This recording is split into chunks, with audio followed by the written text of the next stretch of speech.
Monsieur le commissaire européen, mesdames et messieurs les parlementaires, mesdames et messieurs, chers amis, je suis particulièrement heureux d'ouvrir avec vous cette première université du numérique du MEDEF et vous remercie chaleureusement de votre présence à nos côtés aujourd'hui. Cet événement est en effet très important pour le MEDEF et pour deux raisons. D'abord parce que la révolution numérique est l'un des 7 relais de croissance que nous avons identifiés depuis 2 ans dans le cadre de notre projet 2020 « Faire gagner la France ». Ensuite, parce que les nouveaux barbares, comme on les appelle, c'est-à-dire ces entrepreneurs du digital, qui sont à la fois des explorateurs, des conquérants des temps modernes et de vrais disrupteurs, sont à nos portes et qu'il est urgent, avec nos entreprises et nos gouvernements, que nos entreprises et nos gouvernants réagissent ensemble, en France comme en Europe, face à cette nouvelle donne économique. Le terme de révolution est en l'espèce tout à fait adapté. Nous nous trouvons effectivement depuis une vingtaine d'années face à une profonde mutation du monde. La révolution numérique, en quelque sorte, est la 4e grande révolution technologique que nous traversons, après celle de l'imprimerie à la fin du XVe siècle, la machine à vapeur à la fin du XVIIIe, l'électricité à la fin du XIXe. Ce sont effectivement des révolutions en ce sens qu'un surgissement soudain, inattendu, d'innovations technologiques et techniques a modifié de manière décisive les modes de vie et la répartition de la richesse et du pouvoir sur une planète qui à chacune des révolutions technologiques, est passée brutalement sous l'emprise des pays capables de maîtriser ces nouvelles technologies. Et c'est bien là tout l'enjeu, tout le défi que soulève pour la France et l'Europe la révolution numérique en cours. Un défi qui constitue à la fois un immense gisement d'opportunités pour nous tous, pour ceux qui sauront s'adapter en anticipant et en exploitant les mutations en cours, et un risque réel de décrochage pour ceux qui n'en seront pas capables ou qui ne s'en donneront pas les moyens. Je vois en particulier 3 grandes opportunités liées à la révolution numérique qui constituent de véritables relais de croissance pour la France et pour l'Europe. Le numérique, c'est avant tout un marché, c'est du business. Car il s'agira bien, durant les 15 prochaines années, d'être capable de répondre aux besoins de 1,8 milliard de nouveaux consommateurs. Et le numérique est bien au cœur des nouveaux métiers, produits et solutions qui nous permettront de conquérir ces marchés du futur. Je veux parler des villes intelligentes, de la silver economy, du tourisme, de la santé connectée, de la transition énergétique, de l'industrie du futur, des services.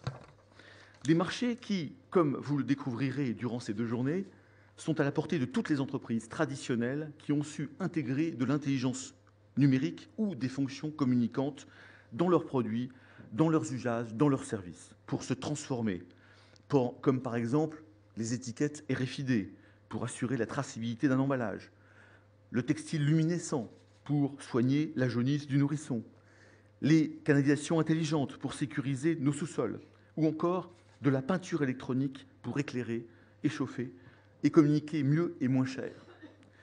Si aujourd'hui plus de 2,5 milliards d'êtres humains sont connectés au web, demain Internet nous reliera également à des dizaines de milliards d'objets, de capteurs, de composants, de robots qui dialogueront entre eux et prendront progressivement en charge des pans entiers de la gestion de notre vie quotidienne.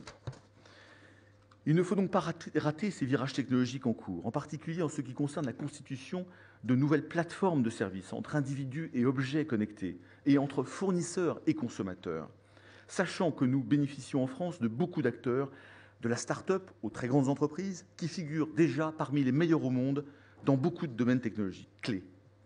N'oublions pas que le numérique est une filière d'excellence française, reconnue mondialement, dans laquelle nos jeunes entrepreneurs, nos techniciens et nos ingénieurs savent briller.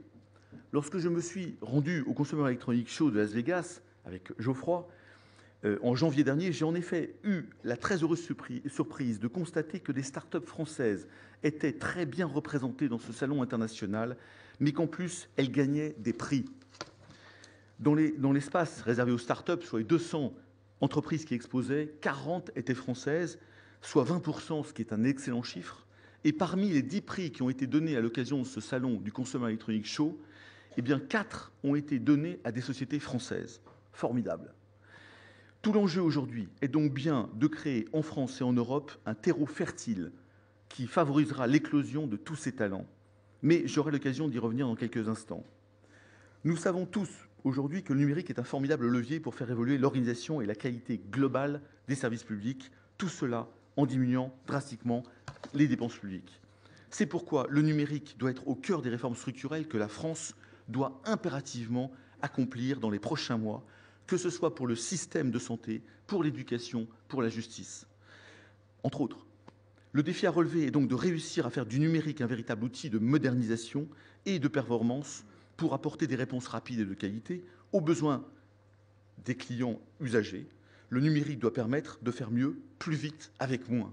Je rappelle en fait, le numérique compresse le temps, compresse la distance, compresse les coûts et permet en effet d'apporter de la compétitivité.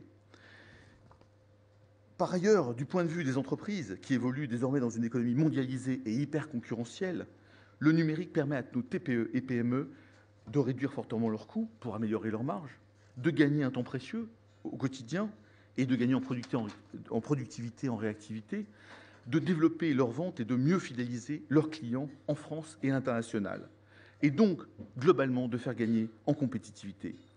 En ce qui concerne l'industrie, l'Internet des objets, l'Internet des robots, les imprimantes 3D vont entraîner une nouvelle révolution industrielle. L'usine de demain sera connectée, bourrée de capteurs de plus en plus intelligents, miniaturisés, communicants et autonomes en énergie. Des capteurs qui permettront non seulement d'améliorer la maintenance de l'outil de production et des machines fabriquées, mais aussi d'améliorer la production en espérant en temps réel des éventuels défauts de conception. Et donc là encore, de gagner fortement en compétitivité.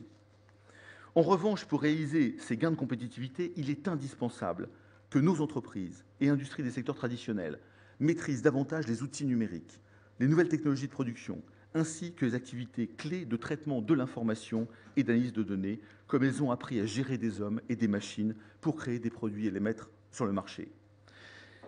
Malheureusement, force est de constater que les entreprises françaises, même si elles ont des start-up extraordinaires, une créativité formidable, nos entreprises françaises sont en retard dans l'appropriation et l'utilisation du numérique. Ainsi, selon une étude publiée par McKinsey en septembre 2014, les entreprises françaises sont positionnées au 22e rang des pays européens en termes d'utilisation du numérique dans leur process quotidien. Je dis bien 22e rang. Le dernier baromètre de la compétitivité du cabinet Deloitte indique de son côté que le digital n'est une priorité que pour 8% des entreprises industrielles françaises. Deuxième mauvais chiffre. J'invite donc toutes nos entreprises à réagir vigoureusement et à monter rapidement dans le train du numérique. En tout cas, c'est le message que le MEDEF souhaite leur adresser en organisant cette première université du numérique dont l'un des principaux objectifs est d'éclairer les dirigeants sur les stratégies et les bonnes pratiques à mettre en œuvre dans leur organisation, dans leur process, pour réussir leur transformation digitale.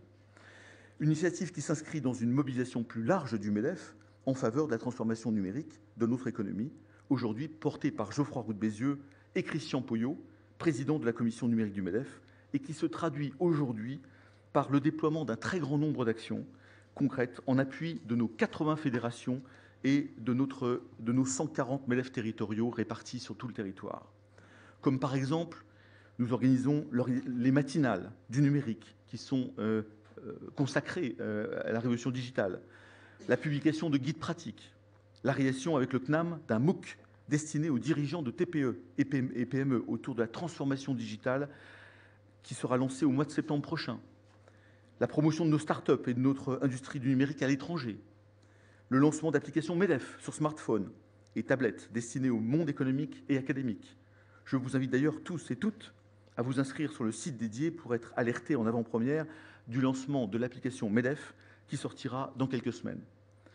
Nous faisons aussi des formations aux réseaux sociaux destinées aux dirigeants ou encore l'organisation de cette première université du numérique. Vous l'aurez bien compris, le numérique est donc à la fois un marché prodigieux, en très forte expansion dans le monde entier et un facteur de compétitivité et d'innovation important, non seulement pour nos entreprises, mais également pour notre sphère publique. Mais le numérique représente aussi un risque pour tous ceux qui refuseront d'évoluer et de s'adapter ou qui ne s'en donneront pas les moyens. Je vois en particulier deux évolutions majeures à prendre en compte pour ne pas décrocher dans la compétition mondiale. La première, c'est que la révolution numérique permettra encore pendant quelques années sera sans doute schumpeterienne et le sera de plus en plus. C'est-à-dire, elle créera des emplois, c'est sûr, mais elle en détruira aussi, notamment dans les entreprises qui n'auront pas su faire évoluer leur business model suffisamment rapidement. Les exemples de la Redoute, de Kodak et de bien d'autres grandes entreprises dans les secteurs des médias, du voyage ou de la musique sont à ce titre emblématiques. Les nouveaux barbares attaquent et les entreprises qui ont bâti leur prospérité sur la préservation de la rente ont quelques soucis à se faire. Comme je l'ai lu récemment dans le Harvard Business Review, dites-vous que quelque part, une petite troupe de barbares étudie avec attention votre secteur et qu'elle est déjà en train d'inventer avec un enthousiasme juvénile une envie et une inventivité difficiles à imaginer, un futur que vous n'aimerez pas forcément. Et c'est de cela dont on parle. Désormais, dans ce monde incertain, il y a au moins une certitude, quel que soit le secteur de l'entreprise, qui sont les vôtres, que vous soyez dans la banque, dans l'énergie, dans l'industrie, dans l'immobilier, dans l'aérospatial, dans le transport, protégés ou non, ils sont et vont être attaqués, et cela d'autant plus qu'ils représentent des positions de rente économique attractives. Ainsi qu'il s'agisse d'Uber dans les transports, d'Airbnb dans le tourisme, de Landing Club dans la finance ou de Zillow dans l'immobilier. Tous court-circuitent les structures classiques et font sortir de nulle part des plateformes reliant directement fournisseurs et consommateurs. Deuxième évolution, c'est la révolution numérique qui nous oblige à repenser notre cadre réglementaire, notre droit du travail et notre fiscalité. D'abord, notre cadre réglementaire. Rapidement, la révolution numérique, en suscitant l'émergence de nouveaux métiers, de nouvelles activités et de nouveaux business models dans tous les secteurs, implique de faire évoluer drastiquement nos réglementations. Pour mettre en place un cadre qui favorise l'essor de ces nouveaux métiers et de ces nouvelles activités, bien évidemment, pour créer les conditions d'une concurrence loyale entre les différents acteurs et éviter des conflits qu'on a pu observer ces derniers jours, notamment avec les taxis. Et puis pour s'assurer que ces évolutions ne se feront pas au détriment des droits des consommateurs. Par ailleurs, avec le numérique, notre rapport au travail va évoluer considérablement. L'unité de lieu et de temps disparaîtra progressivement et la relation entre employeurs et travailleurs se transformera profondément, ce qui va nécessiter une adaptation profonde de notre droit du travail. Les notions classiques de hiérarchie, d'autorité, de lien de subordination, voire de salariat, se transformeront également progressivement. Il faut que nous l'anticipions. Nous rentrons donc dans l'ère du collaboratif, du participatif, du projet, de l'entrepreneuriat ou du partenariat. Il faut substituer un cadre aujourd'hui fondé sur la contrainte, l'obligation et la subordination par un cadre fondé sur la liberté, la motivation, la flexibilité, l'incitation, l'agilité, bien évidemment. Notre droit du travail doit aussi évoluer vers un droit de la relation professionnelle. Enfin, notre fiscalité doit elle aussi s'adapter pour favoriser des investissements et la création de valeur dans le numérique. Outre la nécessaire harmonisation fiscale avec nos voisins européens, que nous appelons de nos vœux, cela commence par la sanctuarisation du crédit impôt recherche, bien évidemment. Un dispositif qui a fait la preuve de son efficacité en France et doit se poursuivre par une fiscalité beaucoup plus attractive pour les jeunes talents, pour les entrepreneurs et pour les investisseurs. Il faut impérativement et rapidement sortir des dogmes et de l'idéologie en matière de fiscalité et adopter des recettes fiscales qui marchent partout ailleurs, c'est-à-dire une fiscalité simple, une fiscalité lisible et prédictible, une fiscalité compétitive et convergente au niveau de l'Europe, et enfin une fiscalité incitative et motivante. Le MEDEF travaille ardemment sur ces sujets-là.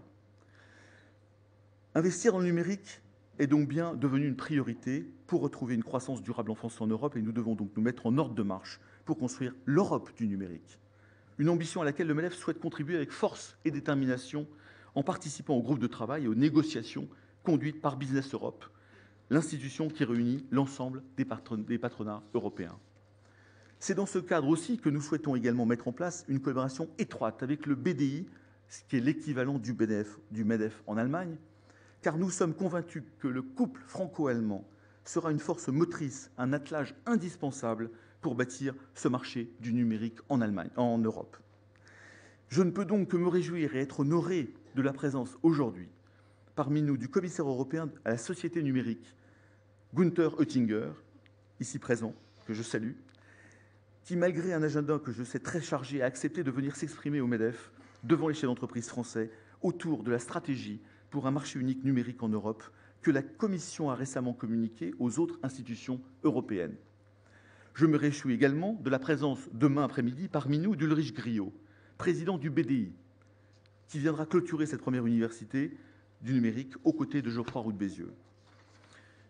Voilà ce que j'avais à vous dire, mesdames et messieurs, avant de donner la parole à M. Oettinger pour ouvrir cette université et ces 2 journées de débat autour du numérique, 2 journées qui nous permettront de recueillir des témoignages et les expertises de plus de 100 intervenants de très haut niveau à travers 16 conférences, 6 keynotes et 32 démonstrations de PME et de start-up qui inventent chaque jour le monde du numérique. Avec 2 objectifs pour cette université. Premier objectif, vous convaincre de l'urgence de rentrer dans ce nouveau monde. Deuxième objectif, vous donner les clés des stratégies et des modèles de transformation possibles pour votre entreprise et pour votre organisation. Merci de votre écoute. Très bonne université du numérique. Et je laisse la parole à M. Oettinger. Merci, Président.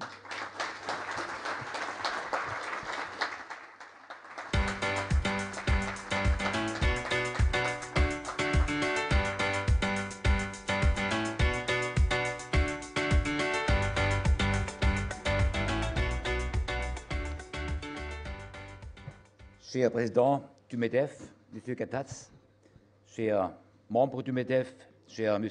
Roux de Bézieux, entrepreneurs français, mesdames et messieurs, c'est pour moi un grand honneur et plaisir d'avoir été invité à prononcer le discours d'ouverture de cette université numérique organisée par le MEDEF.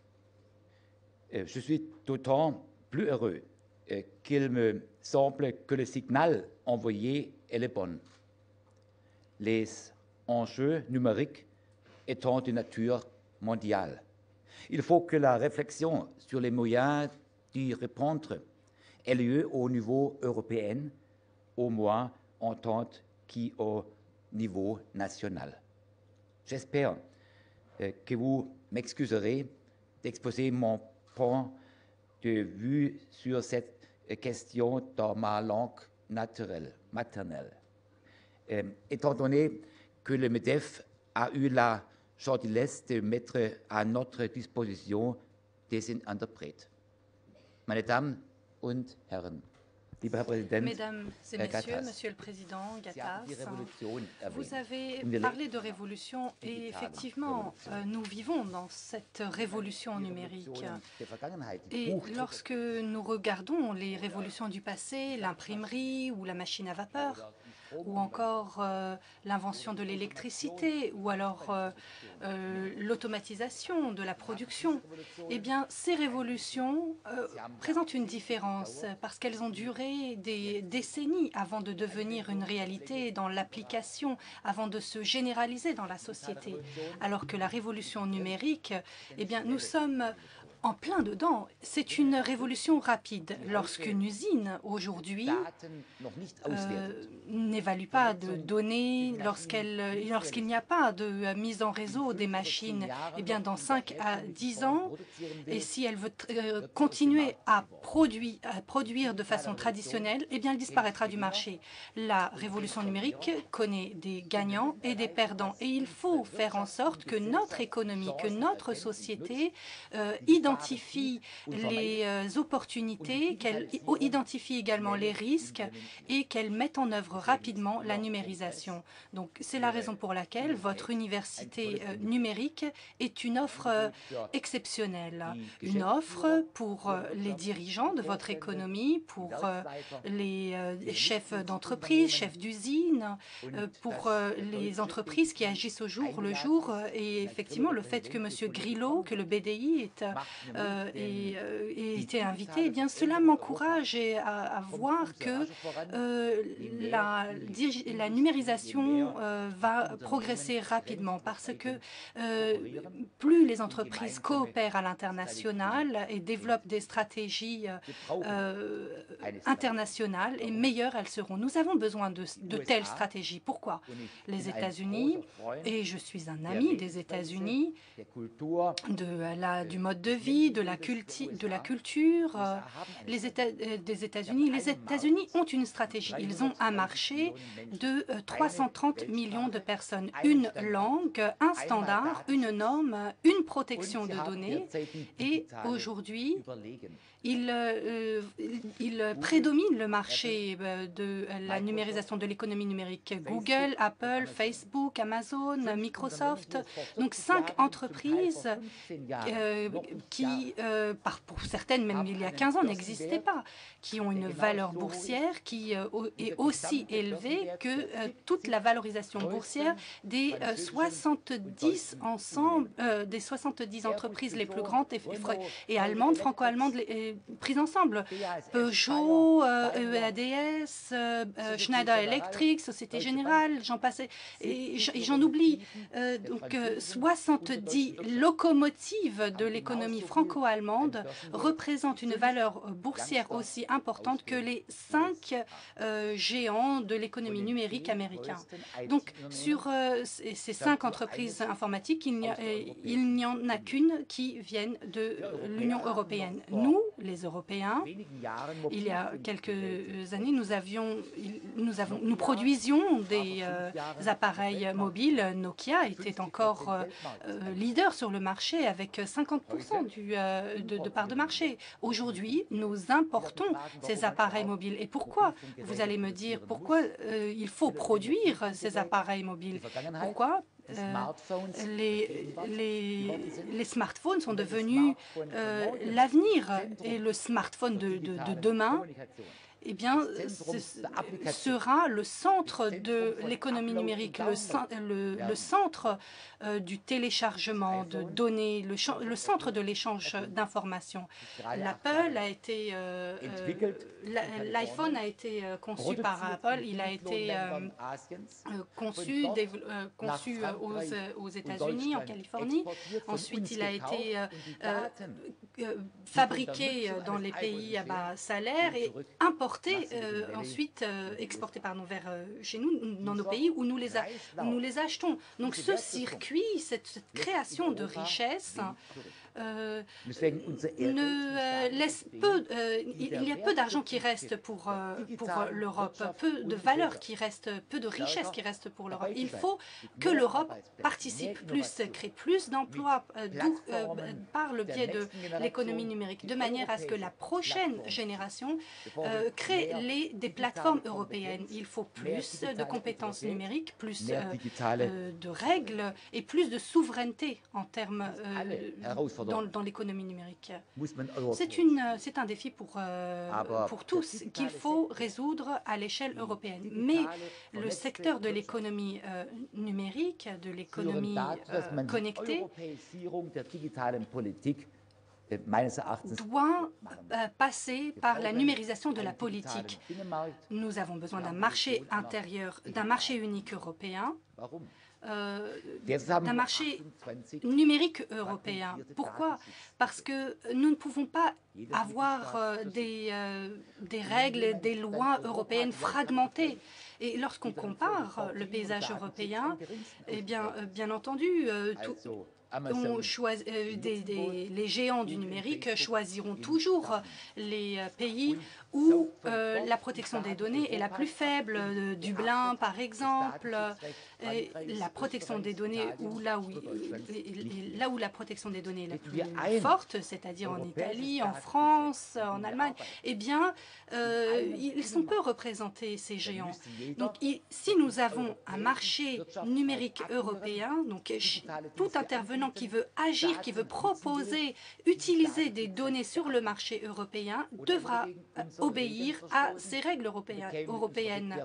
Et il aurait, s'il ne respectait pas ces règles, il aurait affaire à nos autorités de la concurrence. Par exemple, parlons du copyright, de la protection des droits d'auteur pour les réalisateurs, les musiciens, les chanteurs, les compositeurs, les journalistes. Eh bien, pour eux, il y a un risque que dans la société numérique, par le biais de plateformes où on peut tout télécharger, que la valeur de leur travail soit perdue. Nous travaillons à la création d'un droit d'auteur européen parce que nous voulons qu'à l'avenir également, de jeunes créateurs soient protégés. La France a un héritage culturel et une exception culturelle qui est reconnue mondialement.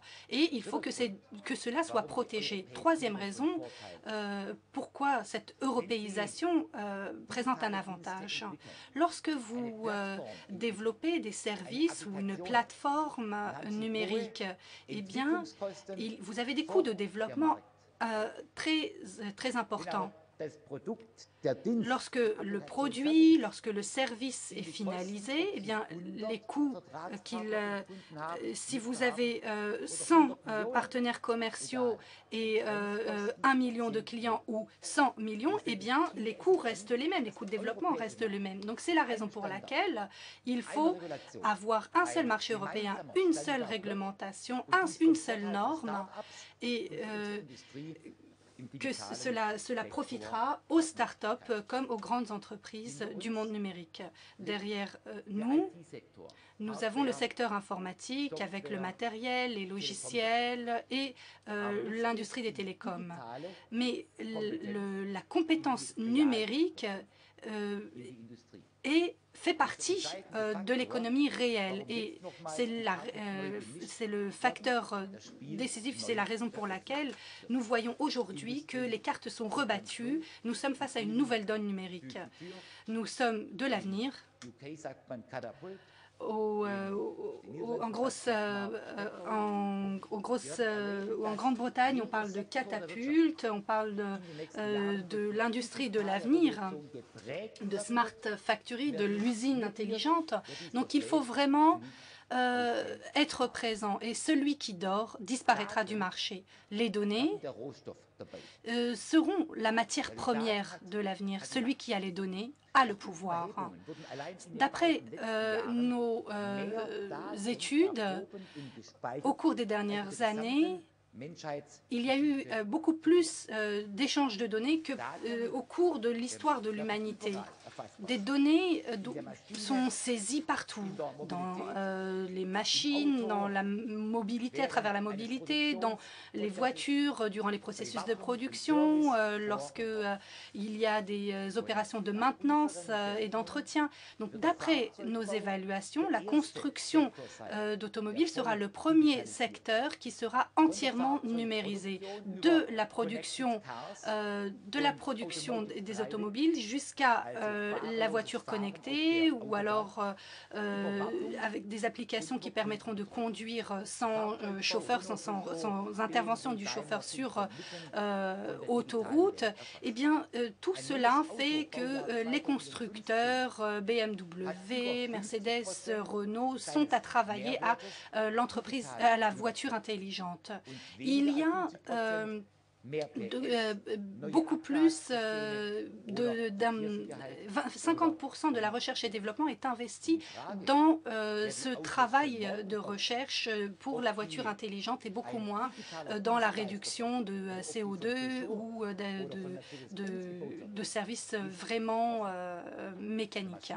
Donc la construction de mécanique sera toucher, l'industrie chimique également. Cela ne concerne pas uniquement l'industrie, mais l'ensemble de l'économique. La bourse, le commerce, les librairies, l'artisanat, les assurances, les banques.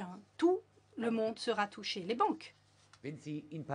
Lorsque vous êtes sur les rues principales, à Paris, vous voyez des édifices, des bâtiments somptueux de banques.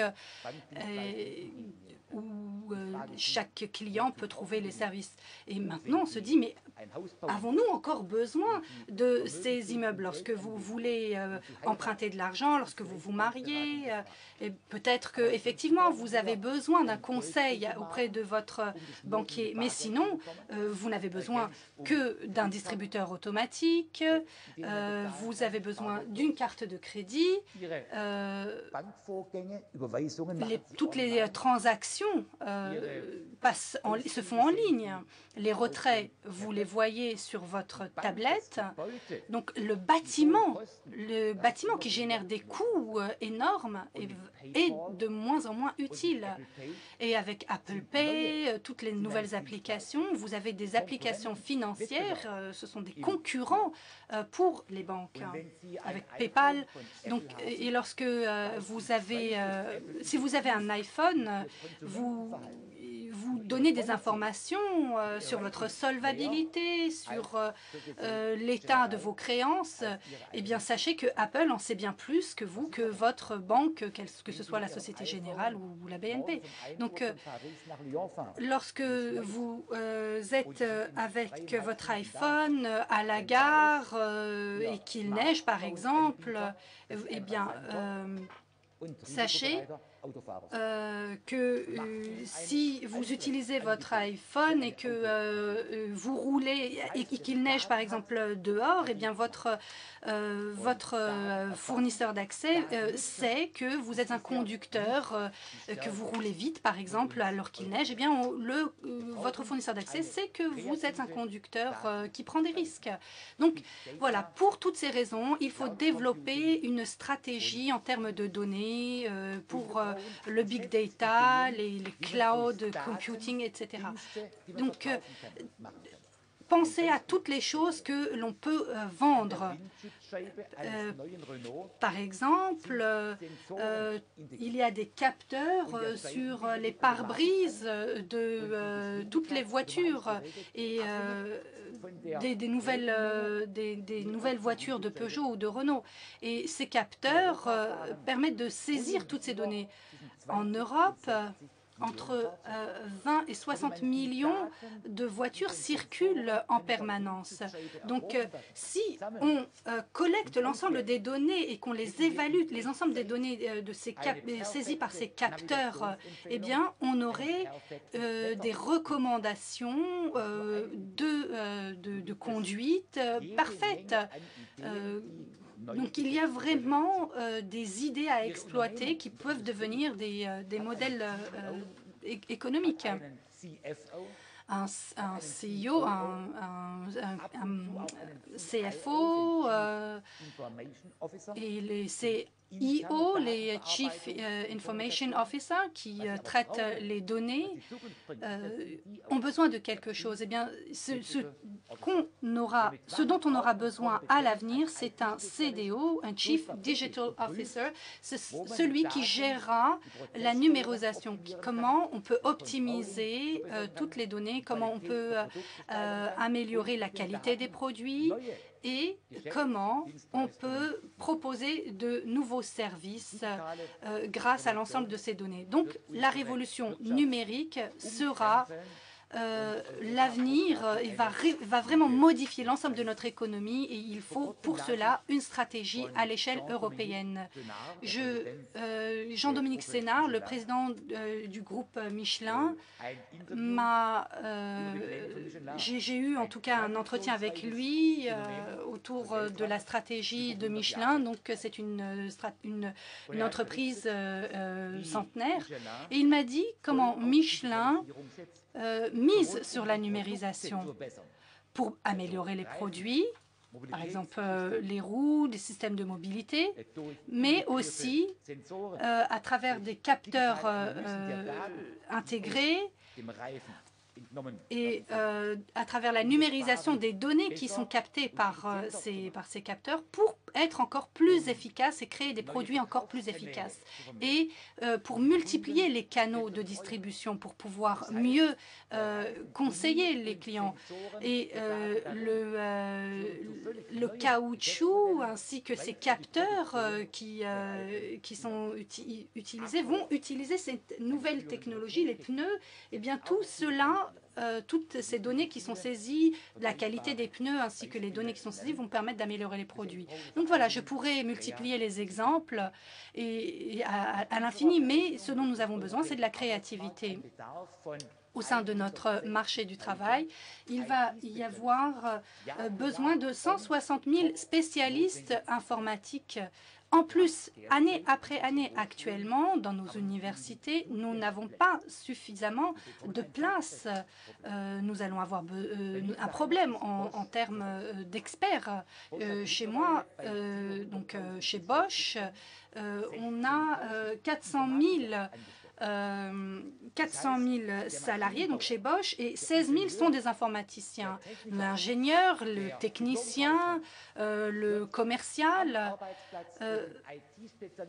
est conseillé par l'informaticien. Il ne sera pas remplacé par l'informaticien, mais il sera complété. Donc nous avons vraiment besoin d'une définition des objectifs pour savoir comment nous pouvons combler ce manque de place à l'université et pour répondre à ce besoin de l'avenir en spécialistes du monde numérique.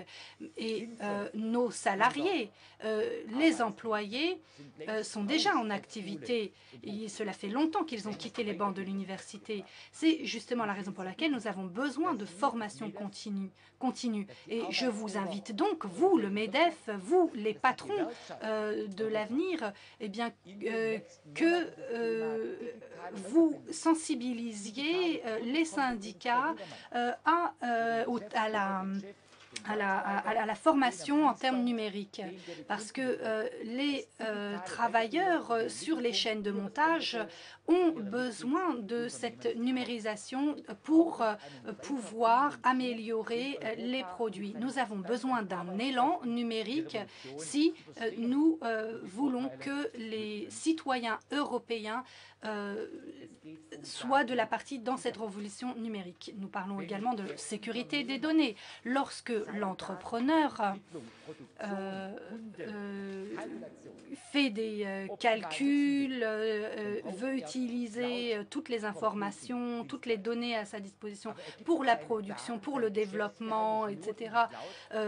Donc il a besoin de ces informations qu'il met sur un cloud, sur un nuage, mais il ne les mettra que s'il est sûr qu'il ne se les fera pas voler. Donc l'espionnage industriel du passé, c'était un cambriolage, une pénétration dans l'usine, alors que maintenant, à l'avenir, l'espionnage industriel vise les systèmes informatiques, l'infrastructure, la sauvegarde des données. Donc nous avons besoin d'une sensibilisation à la sécurité des données. Nous avons besoin plus d'institutions qui traitent de la sécurité des données. Donc tout comme la sécurité routière, comme la sécurité au poste de travail, eh bien, cela doit à l'avenir occuper, générer un changement de mentalité pour qu'il y ait une confiance de la part des entreprises pour utiliser tous ces services tels que le cloud computing. Et un dernier point, l'infrastructure. Mesdames et messieurs, par le passé, nous construisions des chemins de fer. Nous avons des autoroutes et aujourd'hui, donc chaque village, chaque ville, chaque secteur, chaque quartier industriel, on sait que tout le monde a l'eau courante, l'électricité, toutes les infrastructures sont en place.